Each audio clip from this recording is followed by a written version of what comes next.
So this isn't where I should make the funny face, Carolyn. Hey guys, you're with Lacey and Elizabeth, Carolyn, and guest for the Wise Power Hour, where it's an energetic lunch hour, depending on how much caffeine I've had, where we're talking about small business topics that are important to you guys. And I'm really excited about this month's topic as we talk about crowdfunding and alternate ways to fund your business. Because of course, the biggest question is, I have this idea, I have this amazing concept, and I know it's going to be life-changing for millions of people. How do I fund it? And as we're beginning to find out, there is no pot of gold at the rainbow designed just for us. So we are here with Elizabeth. Do you want to take it away and tell us a little bit about what you do and who you are? Yep, absolutely. Ready, and I hope that I am not frozen, but if I am, we'll make it work. But hi everybody, I'm Elizabeth Eichhorn. I am our Senior Entrepreneur Account Executive at iFund Women. And iFund Women is the go-to funding marketplace for women-owned businesses and those who want to fund them. So through our online platform, we have online fundraising, an entire coaching platform, workshops, and a place for you to connect to other entrepreneurs. So our job is to really help fund women entrepreneurs and really close that funding gap. Awesome. So you and I had this amazing chit chat yesterday where we kind of segued into a million different ways. But one thing that really stood out first and foremost before anyone can even start talking about funding is that mindset of, do we have, are we a business owner or is our business owning us? Yeah, absolutely. Well, and I think when we are first starting out in any business, I think sometimes we immediately think the first thing we got to do, we got to find funding for our business. We got to come up with all this stuff. We got to make sure that, we go to VCs, we find this funds, we make it work. But the thing is, the first thing you should do is to see if your idea is actually a viable business, to see if your idea is actually something that people in the market wants. So if you haven't tested your idea, if you haven't actually sold a product yet, if you haven't had friends and family like come and be screaming at your door, then you have to stop and you have to think really hard and realistically of, okay, I can do all the sales and marketing in the world, but is there something wrong with this? What do I need to do to pivot the current idea that I have so that I make sure that I can actually go to market? So when you're having that idea, like when you're talking about, is your business owning you? Oftentimes I think we, as entrepreneurs, so I myself have been an entrepreneur for the last 10 years. And I think we get sometimes caught up in this, I have to do all of the things to then make it work. But honestly, when we peel back and we just look and say, what exactly is working, and just stick with that thing for a little bit of time, that's going to help you in the long run. You don't have to be on every single social media platform. You really don't. You don't have to be posting 1,000 times a day. I think there was one statistic when I was first starting my company, and it was saying something like, you should be posting 5 times a day. I don't have time to post 5 times a day. I can't run my business, do my life, and do social media and do my bookkeeping. Don't let your business run you. Focus in on what exactly is your business. Do the things that you need to do to move it one step forward every single day. So I love, and I'm just going to throw this out there to make sure I hear it back, but being willing to look at what is working and what isn't working is being able to take a step back and redefine the word failure. So I think that's what I've seen a lot is, I'm not going to fail. I will make sure I don't fail. And that fear of whatever that perceived failure is keeps them from looking at what isn't working for a lot of people across the board. And it is so many statistics and big people who have made it say the only reason they've made it is because they failed. It's the only time you'll ever learn anything. So I love that. Well, and can I say this too, and sorry to cut you off, but I would say they've recognized and owned that they failed. I think that's part of it. It's when you know that you're failing secretly, but you're just going to you have, I don't know if you've ever done this, but like you get a bill or you get something and you just hide it in a drawer. I think sometimes we do the same thing as entrepreneurs. We know that some of the things aren't working, but we don't want to admit it. And if we are unwilling to admit when something is not working, then we actually have to take a good hard look at the entirety of what we want in our own life. And so we have to think, okay, am I going to be open and honest with myself and what is working? And is it okay for me to show up to the table feeling like the failure that I might be? But the reality is, you're actually not a failure. When you have failed at something, you yourself are not a failure.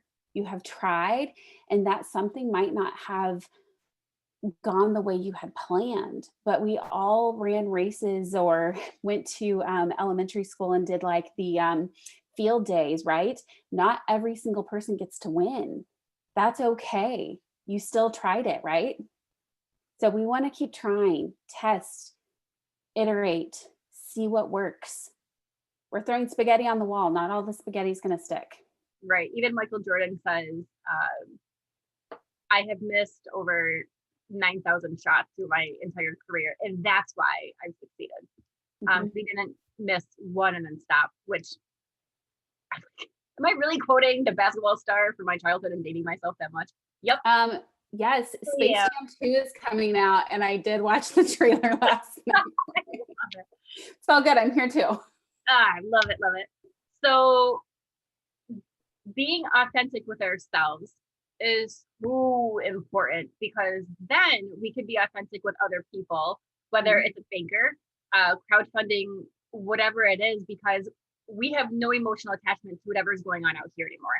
It's just all in here. So when it comes to crowdfunding, can you talk a little bit about how that might work or what that even looks like? Yeah, absolutely. So first off, there's alternatives to fundraising. So I don't know how everyone on our call is fundraising for their business. So before we go into crowdfunding, I want to talk about the funding options that we have as women, as business owners. So you have like bootstrapping. So self-funding sometimes is what it's called, but bootstrapping, where you actually have, money from your savings account and you are trying to then use your own money to fund your company. There's also things like grants, which are awesome opportunities for you, but understand that grants are really competitive. So not only that though, oftentimes people think grants are just for nonprofits. They aren't. There are for-profit grants out there. But grants are the closest thing to free money that you can get. There are some things that you have to pay attention to though. So always read the terms and conditions before any grant that you fill out, because what happens is we put a lot of energy into fundraising, and then we get disappointed and frustrated if we don't get the grant, or if we've filled something out and we're waiting to hear back. And honestly, grants can take anywhere from like, I've had it, some grants, take 6 weeks to hear back to a year to hear back from people. So they can take a long time to hear back. So I highly encourage you, don't put all your eggs into the grant funding basket. The other thing is crowdfunding. I'll tell you a little bit more about that in a second. You also have like VC funding. So when somebody is then going to own a portion of your business in share, like they're going to give you funds, then in return, they get money from it. So there's not a ton. Well, and then there's loans. That's the last thing I'm going to talk about, is that there are loans for small businesses. Small business loans are great for some people in some businesses. The belief at iFund Women is that no early stage entrepreneur should ever have to go into debt funding the early stages of their business. So be mindful of that. No one should have to go into debt to fund their company. There are ways out there, and crowdfunding being one of them. So what is crowdfunding? So crowdfunding, rewards-based crowdfunding, is what we do here at iFund Women. We encourage people to have a campaign page, and you are going to have small rewards. So something like a new product that you're going to be launching, or a new service that you have. And you are going to essentially sell those for a particular price in exchange for somebody giving you money. So it's small increments of money through friends and family that are going to help you reach a particular fundraising goal. So there are lots of platforms out there, but we at iFund Women are a rewards-based crowdfunding platform. And so you get to sell new products on our platform. It's pretty cool. So I'm processing. That sounds really cool. And we're all familiar with the page like Kickstarter, which has a very small market that they want to deal with. You need to be arts, restaurant, food, basically not a business. Every time I hear anything about Kickstarter, I'm like, okay, so as long as you're not a business, or you're a business that is very artsy and fits this really random market, then you're fine. So when you talk about you sell your service or products at a price in exchange for money, what does that look like? Because I know with investors, VC, even if it's small time investors with friends and family, they own a portion of your company. So what are you giving in exchange? Yep. So you're giving in exchange that reward.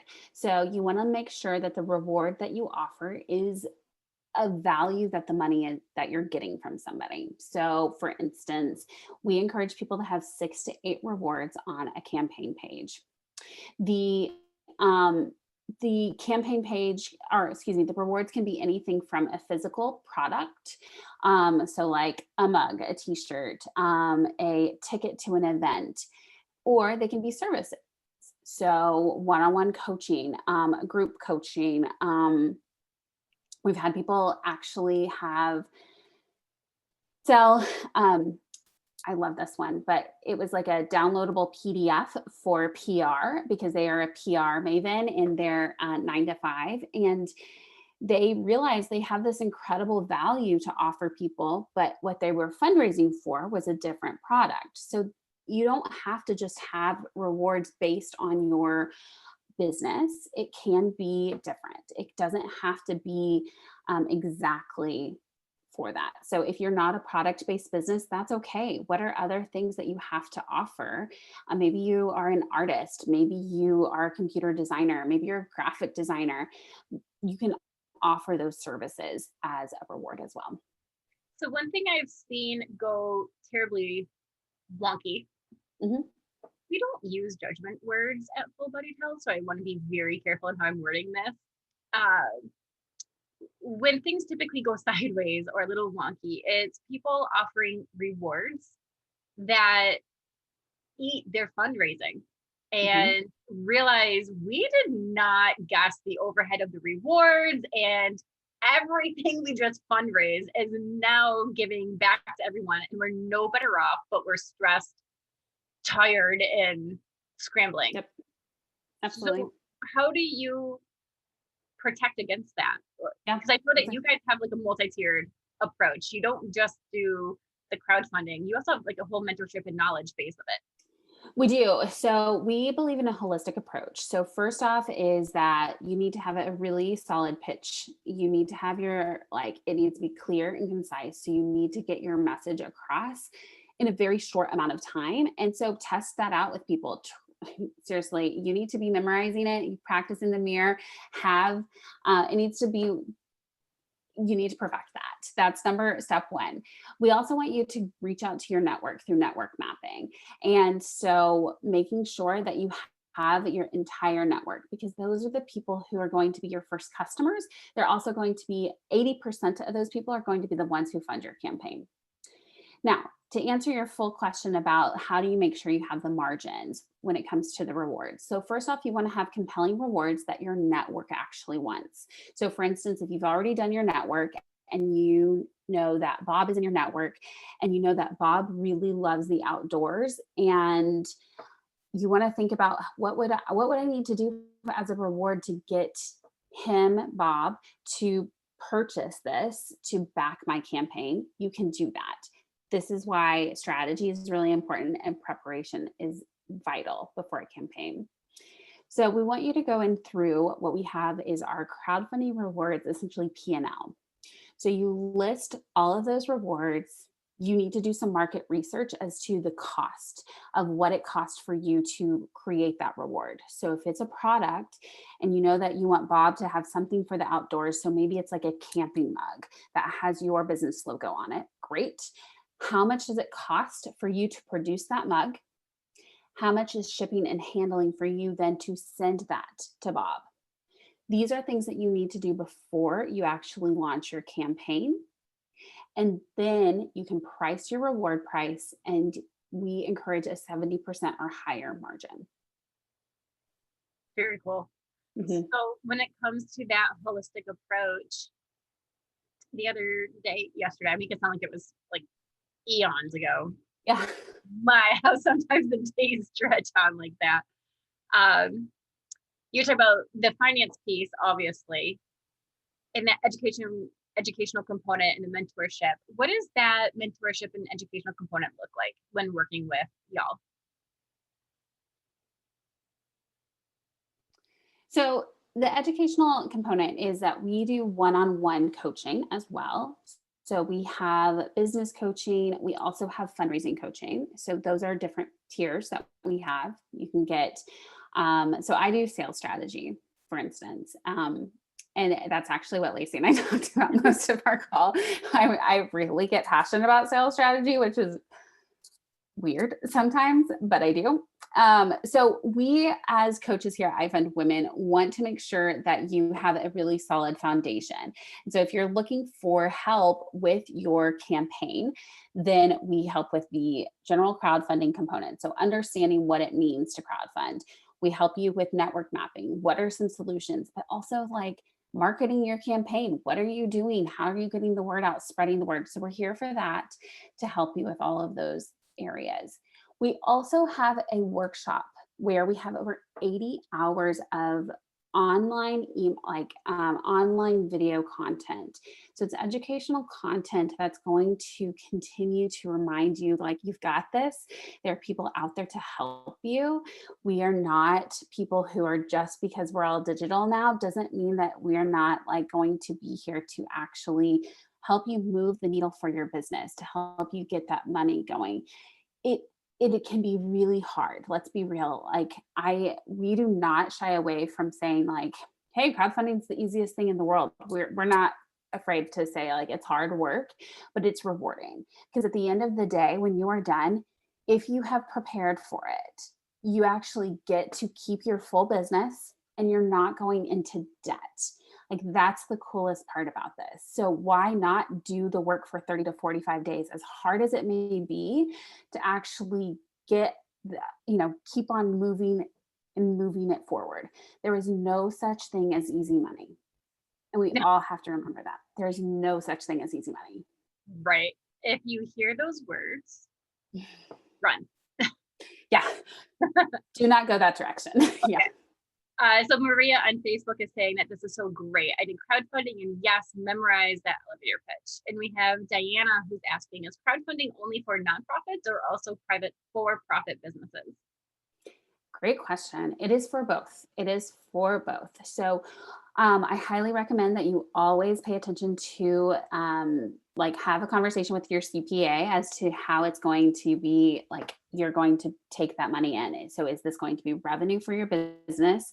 And if so, then you need to talk to them about how it is going to be taxed and paid attention to. If you are a nonprofit that has a 501c3 and a tax write-off number, you can still crowdfund with iFund Women. It is up to you though, not iFund Women. It's up to you and your business to actually send out that tax code to each of your individual funders. So Sandra, this is a great clarifying question on Facebook. Say that 10 times fast. Clarifying question. Oh my word. This is how I know I had caffeine, is that actually came out very well. Yeah. That's yeah, I do caffeine like twice a year. So, oh my word. Did I hear that Kickstarter is the recommended platform, or did you mention others? Kickstarter is not the recommended platform for most businesses because it's very, very specialized. Last time I checked, it was for artists, food, restaurants, very small. And we are talking about private for-profit businesses right now through iFund Women. So do you want to tell us a little bit more for those who are just joining about iFund Women and how you guys work? Yeah, absolutely. So, great question. So we are recommending iFund Women as the platform that you use. So we are actually the platform that you can use to crowdfund for your business. And so it's pretty simple. We are the go-to funding marketplace for women-owned businesses and those who want to fund them. And the way it works is you just head over to ifundwomen.com, go to start raising capital, raise funding for your business. And then we have an entire section and an iFund Women playbook, a step-by-step toolkit and guide. And we want you to just work through that. We also have a free 90-minute e-course. This is so important for you to use when you are going to, like, when you're thinking about moving forward with a crowdfunding campaign. So take 90 minutes out of your day, watch that, download the playbook, and start going through the homework that you need to do to prepare for a campaign. Awesome, awesome. So for the people who are just joining, say, people are just starting to come in on lunch breaks and stuff, just to clarify, with the rewards-based giving, can you just one more time quickly go over what that rewards-based may look like? Yep, absolutely. So for everyone who just joined, welcome. I'm glad you're here. I'm Elizabeth from iFund Women. And iFund Women, we do rewards-based crowdfunding. So you get small increments of people from your network, friends, family, those within your community, in exchange for some sort of a reward. So that reward can be anything from small physical product. You might have gotten a social media thank you for $10 to a campaign one time, all the way up to maybe you are a video production service company who's like, I can do video for somebody for $2,000. They give me $2,000. I'm going to do a video for them. That is a reward. We at iFund Women have created an entire spreadsheet. It's through our iFund Women playbook, and it's important for you to go through each of those steps. The big areas that I want you to pay attention to are your pitch honing tab, your building your network, or what we call network mapping, and then the rewards or crowdfunding rewards. In that crowdfunding rewards tab, that is where you're going to find the rewards P&L essentially. So you're going to be putting in an idea of what you hope to get out of it. So what are you really trying to raise? What's your goal amount? And then you're going to go step by step and line by line, filling out the information. We already have the formulas set for you. So then you'll understand, okay, this is how much I really need to raise or this is how much prep work I need to put in before I actually start the campaign. And this is realistically how much I need to raise to hit my goal. So just to clarify, for people joining in, P&L is at profit and loss. Yes, thank you. Yes, You're very welcome. I forget sometimes I use my business jargon, so thank you for that. We're all good. We're all good. I was an interpreter in a former life. Were you really? Yeah, sign language, but the skills translate for jargon and everything else. Yes, So absolutely. Verify, Elizabeth, we need to do drinks or coffee sometime. Yes, I'm totally down. Also, I have to get right now. It's pulled up, so we will. I'm really. I want to just also say one more thing with the rewards really quickly, and this is just to kind of like stress to everybody on the call. It is so important for you to have done your research as to the cost of what your reward price will be. So what is that? Because at the end of the day, you do not want to be starting a crowdfunding campaign where then you have to spend more money to ship out rewards than it was for you. Like, you don't want to go in debt doing this. That's not the point of this. A crowdfunding campaign is to help you raise money, be able to actually maybe sell a new product, that it's a new launch of a product, monetize that business, check it out. This is a great way to test your idea, see if people want this idea. And ultimately, you want to make sure that people then, it's a great way to spread the word about your new business or existing business. Right. So we only have about 20 minutes left, so I want to keep it going because there's so many details and things to be going on. So people who are just joining in, feel free to re-watch this because it's going to be up on Facebook, the webpage, to get some of the information from before, because we did cover that.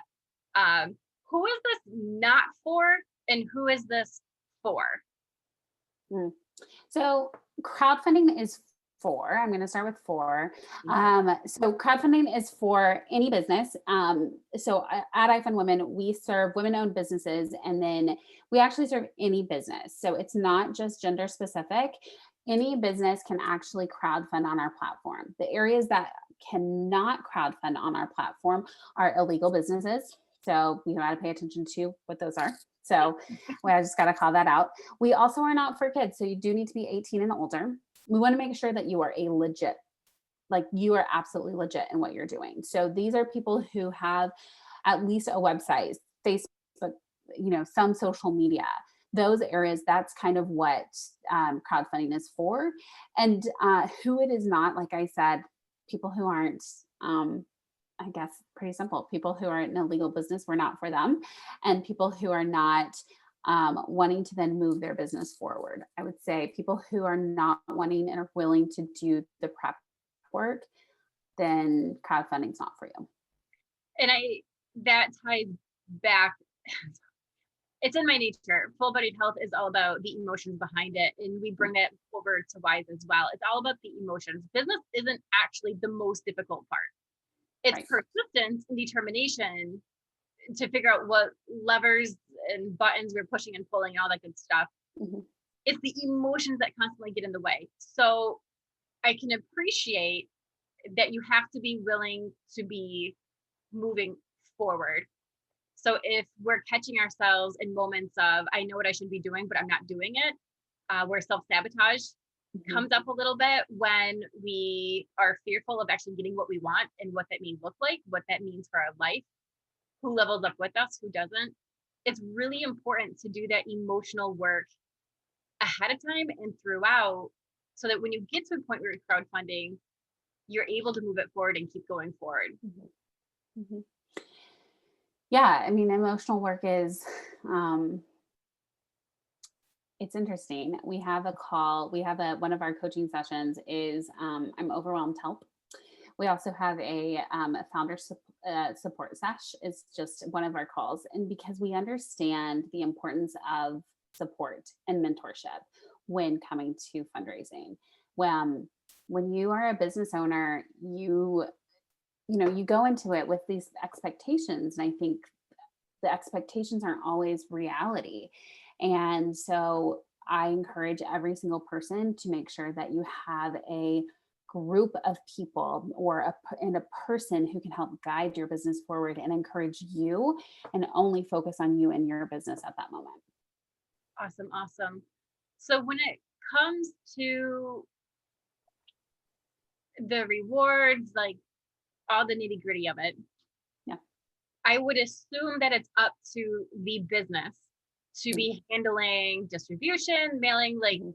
the platform itself is just giving you a place to Right. put this together, the processing, all of that. But the actual details and fulfillment is up to us as business owners, correct?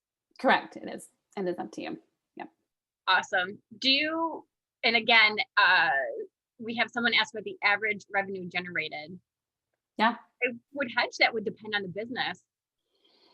It is. I can tell you on the platform. I mean, it's about 6,400. But that's about the average. So you have to remember this is anywhere from people raising 500 to people raising $1 million. So we have seen this kind of change shift in the last year where people are trying to figure out, I need money. I want to go to crowdfunding. I'm not sure how to ask people for money. Am I going to feel desperate? And what's going to happen? And what I want to remind people and everybody on this call and listening in is that there has been such an incredible opportunity in this last year for us to have all experienced something together. Like that has never really happened. Everyone has dealt with something in this last year. And what that means is that it's an opportunity for then you to connect with people and reestablish networks and letting them know about your idea and your business. And at that point, letting them know how people can support you. If you are not asking for the support that you are needing from your community, your friends and family, then they won't know how to actually do it. Unfortunately, we are busy people. Even in the midst of the pandemic, we have still been very busy people, and we're distracted. We have a lot of our own stuff happening. And so, what I encourage all of you to do and remember is that it takes 5 to 7 touches for somebody to convert. That's in your own sales, and that's with crowdfunding as well. So, you can't just text a person one time and expect them to give you $1,000. It takes work. You need to reestablish that relationship first, nurture your contacts. And then remember, once again, it takes 5 to 7 times for you to actually see that money come through. That actually sounds as if those touches are a one-on-one. The last I heard with social media, whether it be Instagram or Facebook, was actually 10 to 15 touches, if not higher. Mhm. Mhm. So it's the persistent determination of just keeping going and keeping at it. You had made a comment yesterday on our on our talk that it was, no one will just find you. So what are we doing to put ourselves out there? What are we doing to keep that momentum once we build it? Yeah, Love it. absolutely. Absolutely. Our CEO, Karen, will say, there's no such thing as magical money elves. There truly is not. So we have, it's such a, I have to remember this from a business owner. I remember creating my website and immediately thinking, oh my gosh, I created my website. People are going to come find me. This is going to be awesome. That's just a landing page for people to finally go and maybe get educated. But how are they getting to your website? What is your website then doing to then help them get to the product that you're selling, the services that you're providing for them? And it's so interesting when you pay attention to all of the data and the statistics that come with everything within a business. And it's the same within crowdfunding. When you are fundraising, just remember, we know that it feels like a lot to you to put it up there and put it out there. And you feel maybe that sense of, oh, I don't want to overwhelm people. You know what? You're not going to overwhelm them. And if they are overwhelmed, then that's on them, not on you, because what you are doing is keeping your business going. You're making sure you're reaching the fundraising goals that you need. And lastly, how many times have you received a text and been unable to respond to that because you have groceries in your hands, you have your kids yelling at you, you're in a fight with your spouse, like whatever it is, but it doesn't mean that you don't care about the person who texted you, right? Right. My favorite emails to receive are the follow-up emails that are, hey, I know that emails get buried, so here it is again. So you don't have to go looking for it. I'm like, oh, thank God. I Yes. didn't even find that first one. Right. Right. Absolutely. So if you don't mind, I'd love to talk a little bit about the pros and cons of various ways to fund. So we have the traditional thought of sense, so we can go to the bank and get a loan, which is, that's at the very, very beginning stages of a business. It's a stress test for your business very early on. It's also a lump sum of money up front. So you give, you take, and I'm very oversimplifying. Jump in if you'd like. There's different types of investors as well, between a VC who has a reputation, but will own a percentage of your company. It's generally a much larger lump sum of money. You're giving up partial ownership, and that's negotiated between the two parties. There's also angel investors, which are the people who are buying into you and don't want a say in your business, versus a VC, venture capitalist, who wants. So the way some people determine VCs or talk about them is, they're the hitchhikers that you pick up that try to boot you out of the car. Yeah. You get them back out of the car very quickly. An angel investor is an investor who's opposite of that. They don't care. They don't want to say. They trust you to run it. They just want to give you money so that they can own a piece of your company that will cash in later for big rewards. Angel investors can be family and friends. A person experienced with that for very small numbers or very large numbers because you have a networking capability. We have grants, which are extremely competitive, can be very time consuming. You have to be very good at grant writing, a lump sum of money. and we have crowdfunding, which is Mhm. like, how would you summarize it? Yeah, I mean, crowdfunding would be the thing that would keep you out of debt and to be able to keep your your business to yourself. Um, No ownership, just rewards, like yeah, shirt, ticket to an event, a service. no. Yeah, absolutely. So it's one thing, gosh, I went down the loan route for my business thinking, okay, I'm ready to do this. This is what's happening.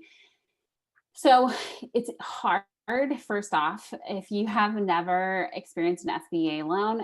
SBA loans are can be really challenging to get, and you need about 2 years of revenue to be able to show a bank that this is actually, hey, we can do this, we can keep on moving forward.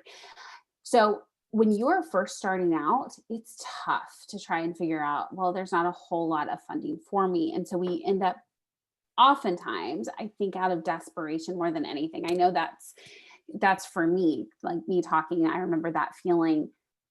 We think I just need somebody to give me this money and I want that to happen. And I don't want to put in the work or I don't know how it's going to come across if I do a crowdfunding campaign.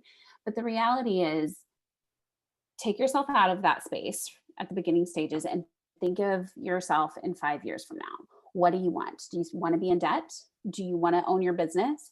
Do you want to have shared partners in it? Do you want to be working for another corporation who owns your business? So when we talk about the millions of dollars that VCs give you, that's not necessarily, like, it's not as bright and shiny as we hear from Shark Tank. Like, it's not, it can be real messy. So be real, be honest with yourself as to where you want your business to go. And if you want full ownership and you don't want to go into debt, truly look into crowdfunding. I think of, again, the venture capitalists. So I listen religiously to the podcast How I Built This, which is an NPR with Guy Raz. Love it. Y'all, if you need a dose of perspective, listen to the podcast. I talk It's about so it good. all the time because it's very easy to look at Crate and Barrel, Kate Spade, Lululemon, be like, oh, well, it's so easy for them. They get on this podcast and they tell you how many embarrassing things and shameless acts and all the things they had to do to crawl to where they are now. And so it's so inspiring and motivating. Um, right, Diana? It's everyone's favorite podcast. Who knows it? Yeah.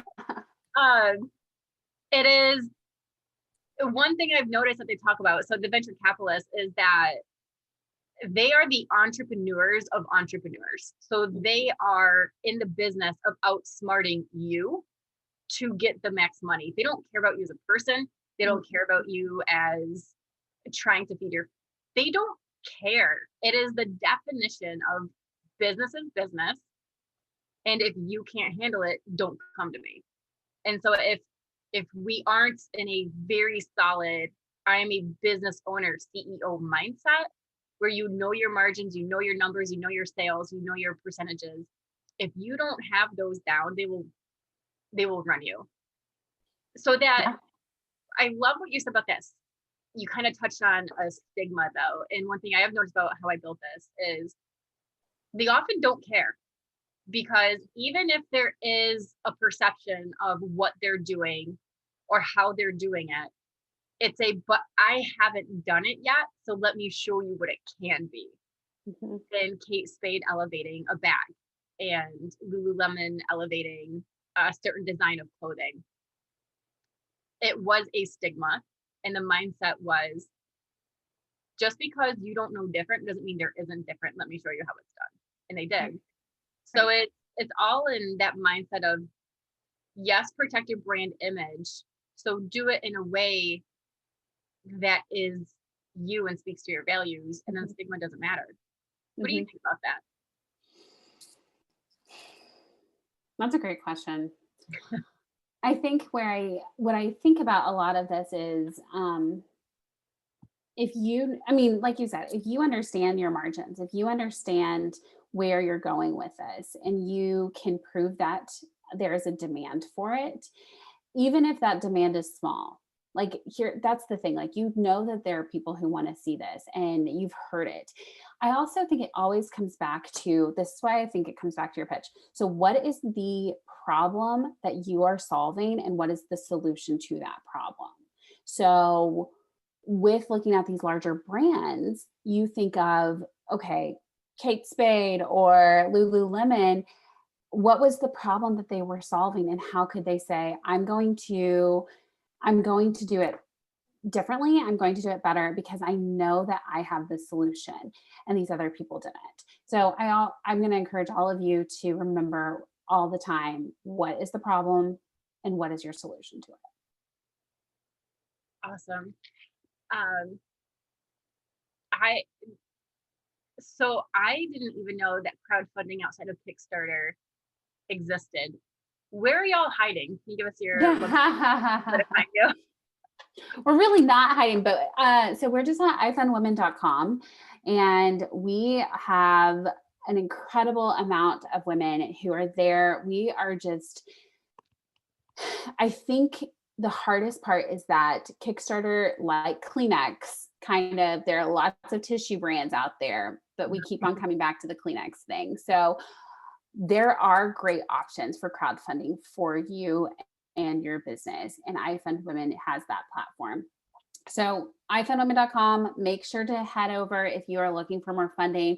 If you're looking for grants, where we have grants as well and grant opportunities. So that's our focus. And we're here. We're on the web. Like everyone. Yeah. Awesome.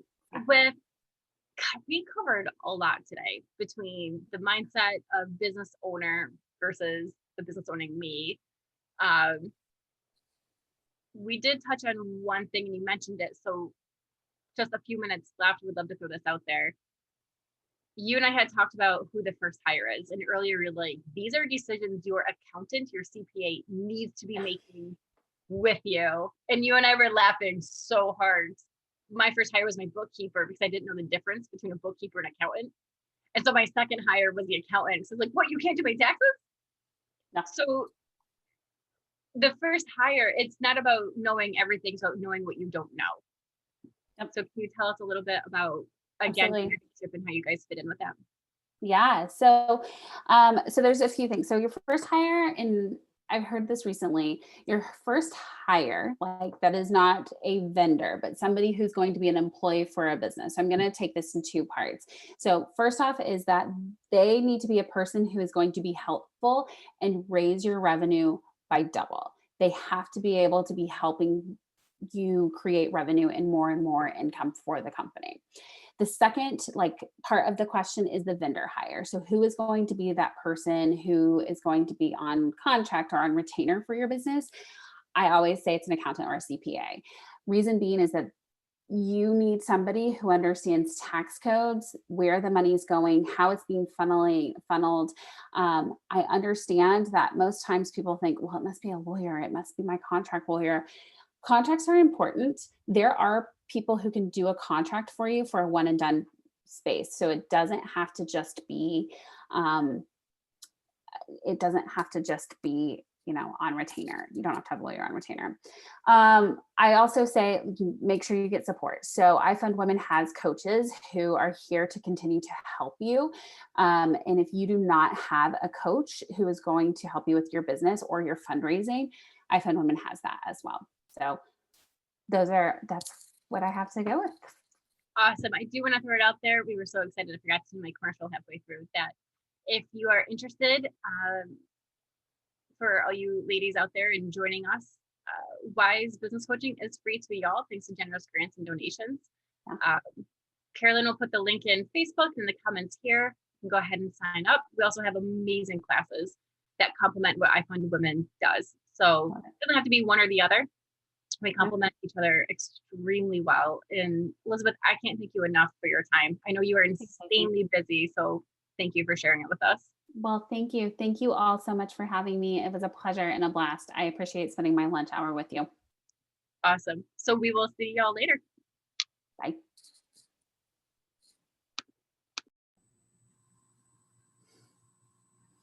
Thank you.